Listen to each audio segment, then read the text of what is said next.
My name's Andrew. I'm one of the Foundry brothers. Got a creepy mustache, and I like to fly fish.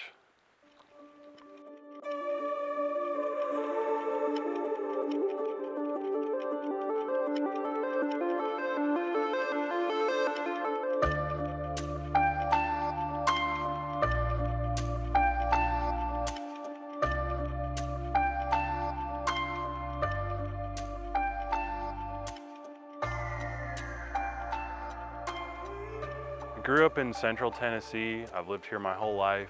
You know, when we were kids, we didn't have a whole lot, but we didn't really know any better. We just went outside and made our own fun. That's what we did as kids. We enjoyed it. We discovered this awesome little pond up the road from us.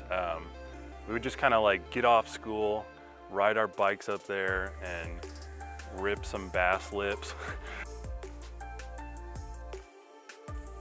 Growing up, we didn't have a whole lot, but we grew up outside. Our parents took us camping and hiking and fishing, and we spent a lot of time in the outdoors. When it comes down to it, the majority of our experiences as kids were all outside, and that's where fishing came into it. My mom, growing up, she was really the one who got us into fishing. My dad, he's not really into it. Doesn't have the patience so much, but my mom, she, I think she learned that love from my grandpa. She grew up in Michigan, and you know, they'd go trout fishing there. That's actually my youngest memory of trout fishing is my grandpa taking us to this little river right below the hatchery and just fishing for stalkers with corn. And I still remember that boat ramp to this day. And we had a great time out there. It was awesome. We were camping down in Reliance, the family and some friends, and they all had kayaks and I didn't. So instead of being stuck in the camp, went to the local store there and bought a Scott fly rod and some of those gaudy neoprene waders that chafe you, and took off down the train trestle and fell in love with it, and that's kind of all she wrote as far as it goes.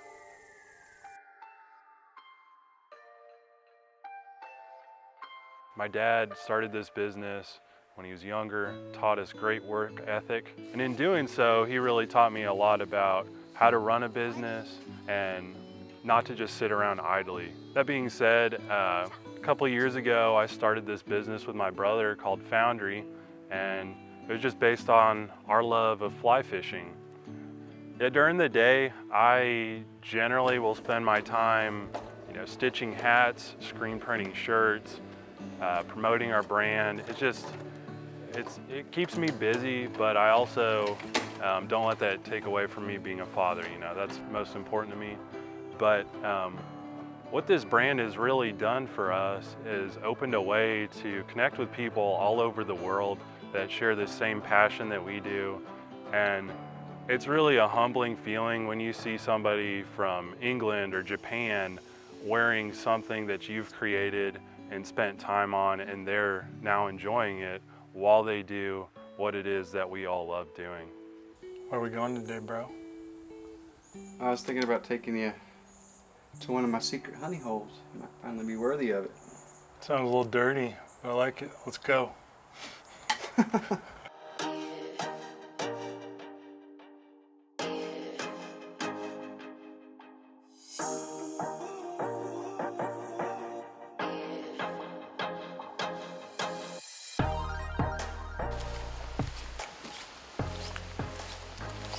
Yeah, we just pulled over and there are some really nice rainbows down here rising.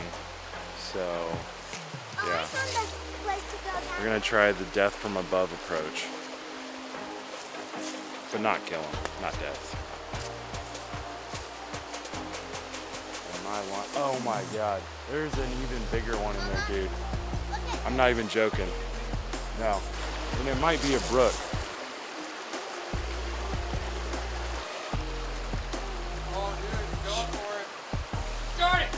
Nice.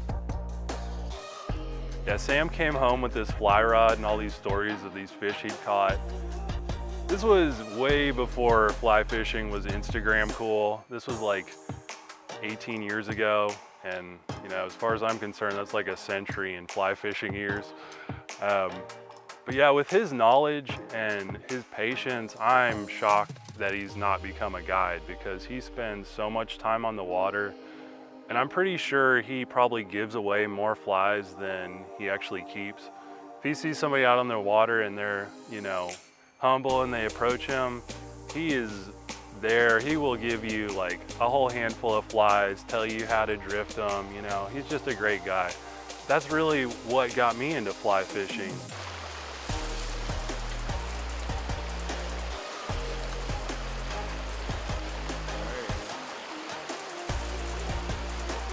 Let it go to Sam if you can.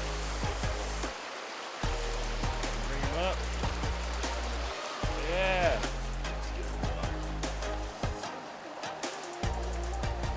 Look at that. Beautiful fish. Doesn't get much better than wild fish in the mountains, does it?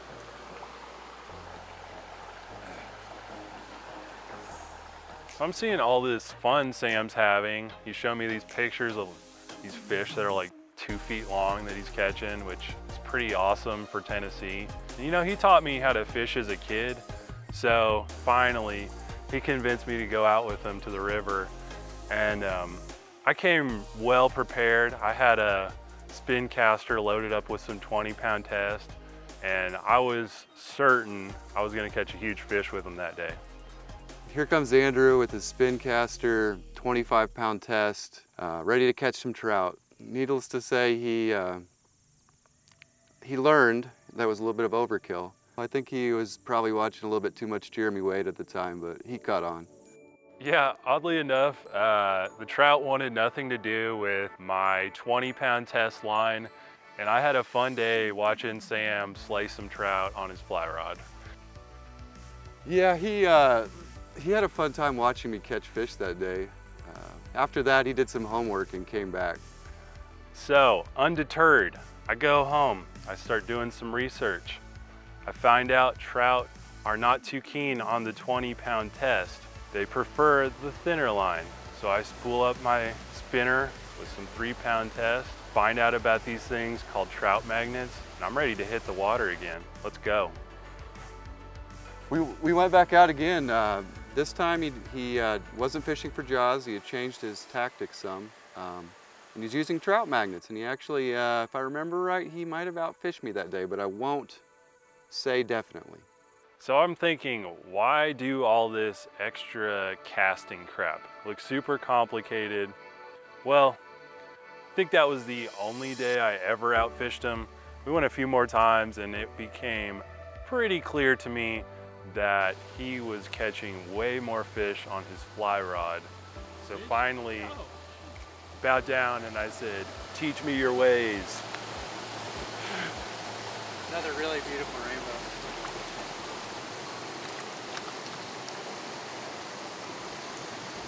He finally decided to take up the complicated art of fly fishing. He actually started on that Scott rod that I began with, and I think now he's kind of Instagram famous. Since then, I've grown to love it just as much as Sam has, and I've passed that on to my wife and son, and that's been so much fun for me to teach them the extra complicated art of fly fishing and everything that it entails.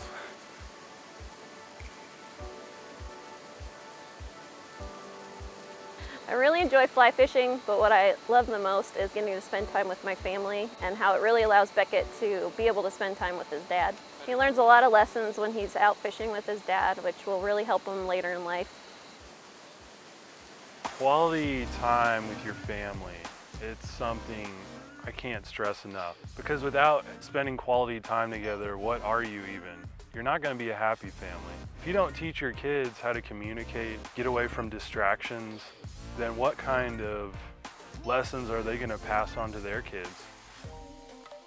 Beckett, man, he is a super special kid to me. I look at him growing up and it just makes me look back on my childhood, and you know, I see him doing a lot of the same things I did. But what he really enjoys is spending time with his family and going outside and spending that time together. We take him out to the river. He might be having fun catching fish, but he's gonna be splashing in mud, finding green algae, acting like it's the best thing in the world, you know? That's what makes me happy, is seeing him light up when we get outside and we're having this great time as a family. And you know, that's what it's really about for us. It's about communicating with him, finding out what he likes, and just spending time together, you know? That's really important for a family.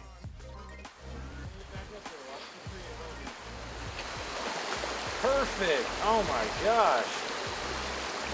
Beckett, he started fishing at a young age. I had this little saddle backpack he'd come and ride in with me, and it was awesome. He was like my little fish spotter. He'd be on my back like, hey look, there's a fish over there, and I'd cast for it. So he was kind of like my own little personal guide riding on my back.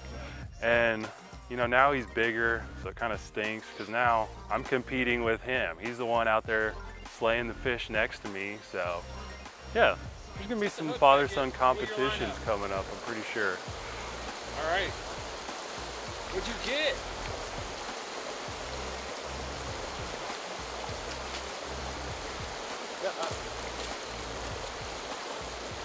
Pull him up.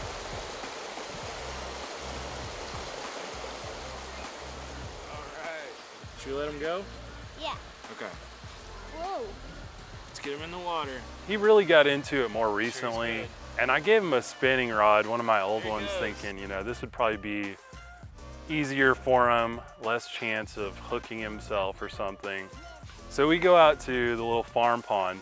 I'm out there fly fishing, and I look over at Beckett with his spinning rod, and he is trying to fly cast with it. And I'm watching him over there, and then he starts trying to strip line in. And I think it was at that moment I was like, okay, yeah, it's time.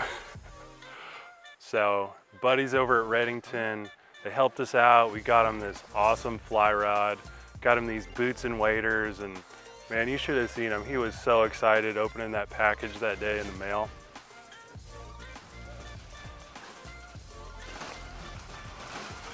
This looked a little big. Gonna make him work, right?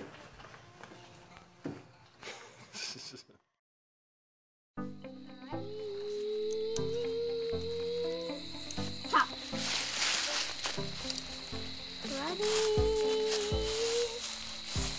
Ready. Stop.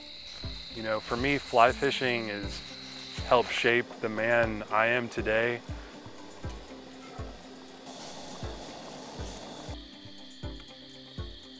Ready? Let go. Hey, as a monkey. And I hope through my guidance, my son will turn out to be the great man that I know he's destined to be someday. My name's Sam Pearson. I'm one of the Foundry brothers, and I am in a lifetime pursuit of understanding the art of fly fishing. One time, I caught a bird when I was fly fishing. Up here, like, trying to have some fun, shoot this fly fishing film. We're finding 30-06 shells all around us, and we got some unhappy coon hunters that are about to emerge around the corner, and they will not wave at us. I'll try. They will not wave at us. My name's Sam Pearson. I'm one of the Foundry brothers, and I like the fishies. I like to catch big fish. And they're up here shooting coons with 30-06 shells. So if we disappear and you find this footage, you know who to look for. You know,